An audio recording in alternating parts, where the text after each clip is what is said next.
ভাই দেখছেন, আজকে একটা নামাজ নিয়ে মজার ভিডিও বানাইছি, ভিডিওটাতে 2 মিলিয়ন ভিউ গেছে। বলিস কি? ভিডিওটা দেখি। তুই এটা কি করেছিস? সামান্য একটা টিকটকের ভিউর জন্য তুই নামাজ নিয়ে মজা করেছিস? আরে ভাই কি সমস্যা, এটা তো বর্তমানে ট্রেন্ডিং এ চলতেছে।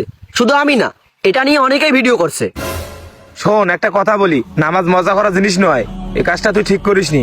ঠিকঠাকের আপনি কি বুঝবেন? যত ভিউ তত ভাইরাল। ও, এই ভাইরালি তোকে জান্নাতে নিয়ে যাবে না? গুরু ভাই, আপনার সাথে কথা বলাটাই। এই কিরে, কি হচ্ছে তোর? কথা বলতে পারিস না? চল চল চল, তোকে ডাক্তারের কাছে নিয়ে যেতে হবে। আসসালামু আলাইকুম ভাই। ওয়ালাইকুম আসসালাম, বসেন।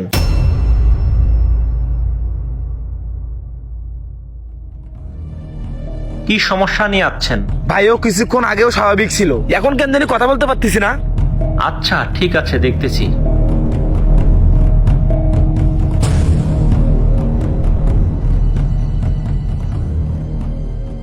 এর তো ভোকাল কার্ড থেকে শুরু করে সবকিছু ঠিক আছে, এমনটা কেন হলো? তাহলে শুনেন।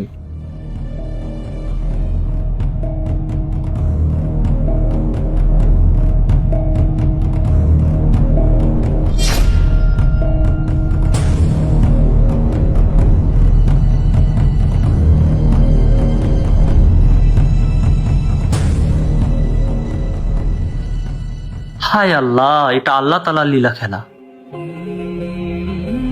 বর্তমান সোশ্যাল মিডিয়াতে ইসলাম নিয়ে এমন ভাবে ভিডিও বানাচ্ছে যা ইসলামিক দৃষ্টিকোণ থেকে তাকালে কখনোই মেনে নেওয়া সম্ভব নয়। আমরা এমন কিছু করবো না যাতে ইসলামের শ্লীলতাহানি হয়, তারই প্রেক্ষিতে ভিডিওটি বানানো। ধন্যবাদ সবাইকে।